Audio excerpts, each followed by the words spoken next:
Thinking of exiting your business or taking on a private equity partner to help you grow faster? BizNexus has you covered. Tap into our network of thousands of best-fit investors, acquirers, and proven M&A advisors, and we'll help you begin the relationship confidentially on your terms, your timeline. Learn more at biznexus.com.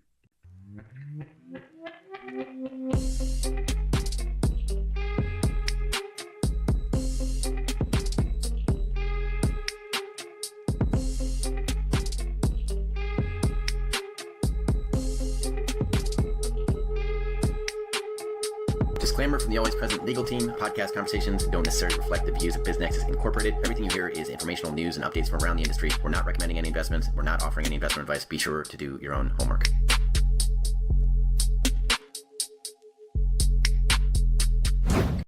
Welcome to The Deep Dive, the show engineered to cut through the noise and really deliver the insights that genuinely matter. Yeah. If you're navigating the complex, sometimes overwhelming world of private equity, maybe wondering where the real opportunities are actually hiding amidst all the market talk, then you're definitely in the right place today. Absolutely. Today, we're doing a deep dive into the second half of 2025, unpacking the key trends shaping PE.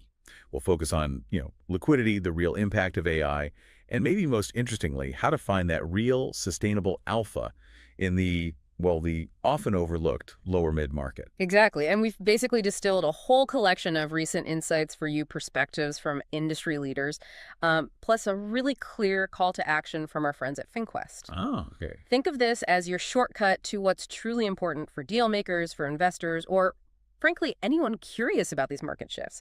We want to connect the dots so you can see why these trends matter for, their future strategies. Yeah, I'm actually really excited to get into this. Some surprising facts came up in the research, and we want to pull out those actionable insights for you. So let's start with a big one, the liquidity conundrum. Yeah. The M&A activity, it's slowed down, right? It's like 15% to 20% down recently. Mm-hmm. Yeah, that's right. And it's not just a small dip, it's substantial. Right. And it's more than just a momentary thing. The interesting part is why. It stems back to the boom years. Deals from, say, the 2021 vintage are coming up on maturity now. Okay. But in the slower M&A market, those traditional exits, they're just not readily available. So you get this huge backlog building up. Oh. The analysis we've seen suggests it could take maybe 1, even 2 years just to clear that volume. It's a structural thing, a real pileup of assets waiting for an exit. Wow, 1 to 2 years. That sounds like a massive bottleneck. Yeah. So if the usual M&A exit isn't really an option right now, what are firms doing? Or are they just waiting or finding other ways out? Well, they are getting creative. The sources talk about using partial remedies more often. So you're seeing more partial exits selling off just a piece of the asset. Okay, yeah. Or using things like continuation vehicles, secondaries. Right, those tools. Exactly. They're seeing more use, and they do offer some relief. But partial remedies is the key phrase there, isn't it? It really is. Tells you they don't solve the whole problem. Precisely. A continuation vehicle lets you move an asset to a new fund, basically extending the hold. Secondaries means selling existing stakes. They help manage the pressure, but they don't eliminate it. Mm-hmm. And if you look ahead, this leads to a pretty stark forecast for 2026, 2027. A wave is coming. A wave. Yeah, with M&A still slow, these exits are just piling up. It could be a massive traffic jam. Right. Which means the smart teams, the ones who align their origination with their exit timing right now, they're going to have a real edge. They won't be, stuck in traffic when that wave hits. Stuck in traffic. I like that. Right. Really paints a picture. So for you listening, how does this backlog and these creative partial solutions, how might that change the market dynamics? And your own timing for investments. It's not just what, but when, right? Wow. And when you plan to get out. Exactly. Timing becomes critical. Okay, let's shift gears a bit. Let's talk about AI. Artificial intelligence. It's not just theory anymore, is it? The sources are saying it's genuinely rewriting productivity, driving real gains. Yeah, absolutely. It's moved way beyond the buzzword stage. And the question is how? Exactly. Vista's Robert Smith has this really interesting take on agentic AI and this thing called the agent admin layer. Okay. But what's really fascinating is how it's changing the metrics. You know the old rule of 40 for software companies. Growth rate plus margin equals 40% or more. Yeah, I know it. Well, AI boosts both growth and profitability so much, they're now talking about the rule of 70. 70, wow. That's a huge leap. It is. It shows how deeply AI is affecting Efficiency, scale, value creation, Yeah. the whole business model, really, not just one little part. And it's not just talk, right? We have actual examples, like Silver Lake's Christian Lucas mentioning AI automating workflows, improving the user experience, modernizing internal ops, real stuff. And then Bain Capital's James Stevens talking about a 5-year tech overhaul. Big productivity gains, customer gains. They had an AI chatbot cut support tickets by 75%. 75%. Think about that. That's not just tweaking things, that's fundamentally changing how you serve customers. Right. These examples really drive it home. AI isn't just about saving a bit of money here and there, it's transforming operations. And the data is clear. AI-ready firms are already outperforming, which brings up a crucial point for everyone, really.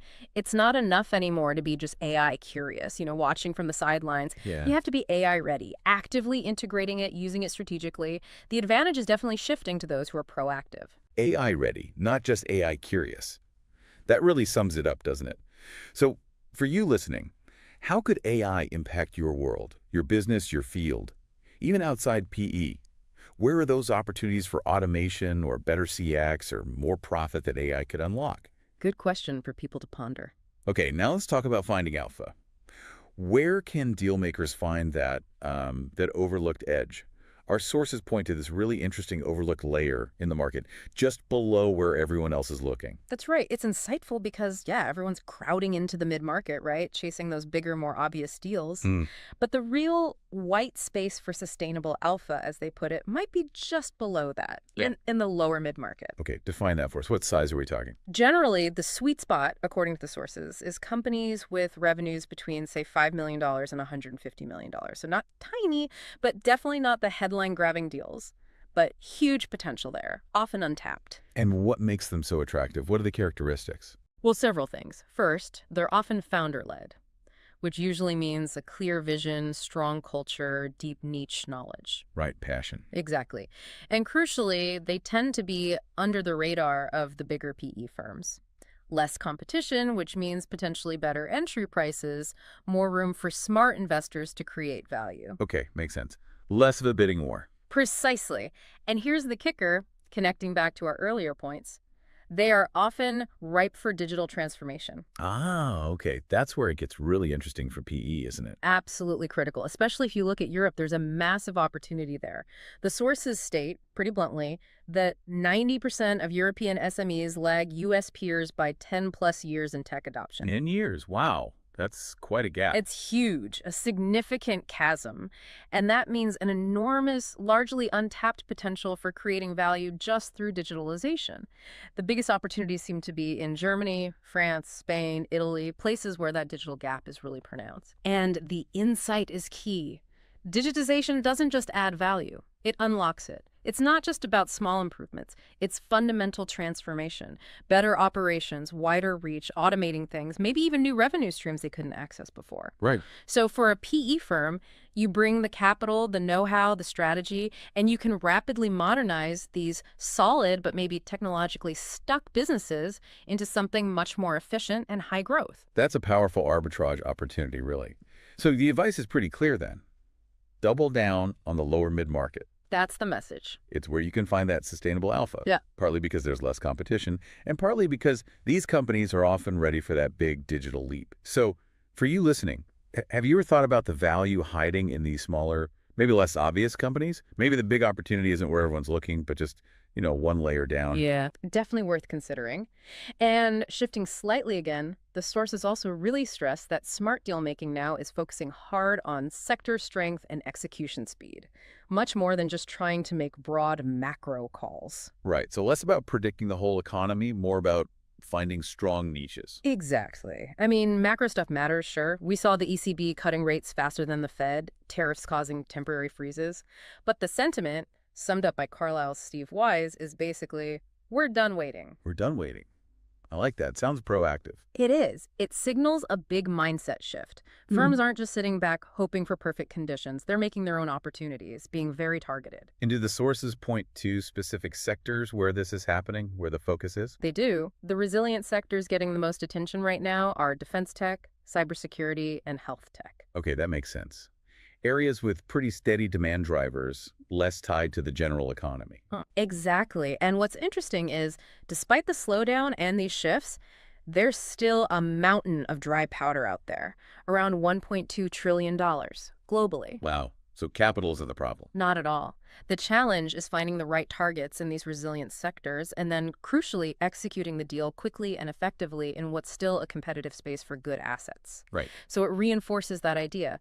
Sector strength and execution speed are the new edge. It's about being precise, being agile, moving away from just betting on the market towards really specific, high-conviction plays. Absolutely. Finding that strong sector, then moving fast.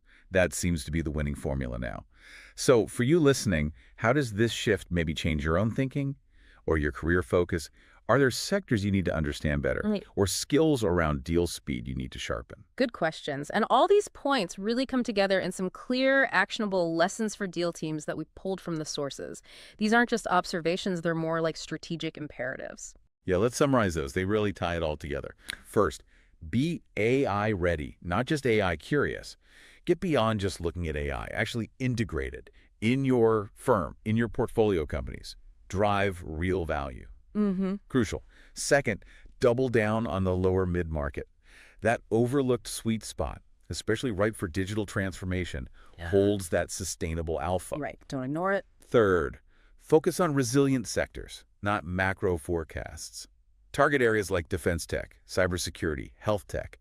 Don't wait for the perfect economic wave. Be proactive. And finally, start small, fast. V1 to V8 won't be perfect, but momentum always wins. Avoid analysis paralysis. Get moving, iterate, build speed. Love that last one. And linking it all together, it's clear the next PE cycle will reward clarity, speed, and conviction. This isn't a market for hesitation. You need a clear strategy, fast execution, and the conviction to see it through. Which leads to that really provocative question from the source material. A great one for you to think about. Is your sourcing strategy shifting too? Good question. It's fundamental, really, given how fast things are changing, especially with those lower mid-market opportunities we talked about. And hey, for clear, actionable insights on AI, M&A, deal sourcing, insights that really cut through the noise, we strongly recommend following Finquest. They're the source behind many of these valuable perspectives we've discussed today. Absolutely. We really hope this deep dive gave you a useful shortcut to understanding these critical shifts in private equity for the rest of 2025. From navigating liquidity issues to harnessing AI to finding those gems in the lower mid-market. Hopefully this equips you with some valuable knowledge. Yeah, take a moment, reflect on what we covered. Think about how it might apply to your view of the market, maybe your job, your investment choices. We really appreciate you joining us for this deep dive. Thanks for listening. Acquiring a business? BizNexus simplifies it. Access thousands of updated opportunities in our DIY marketplace or supercharge team sourcing with OmniSource, your all-in-one platform for on-market, off-market, and coming-soon deals. Scale smarter today. Learn more or book a demo at www.biznexus.com.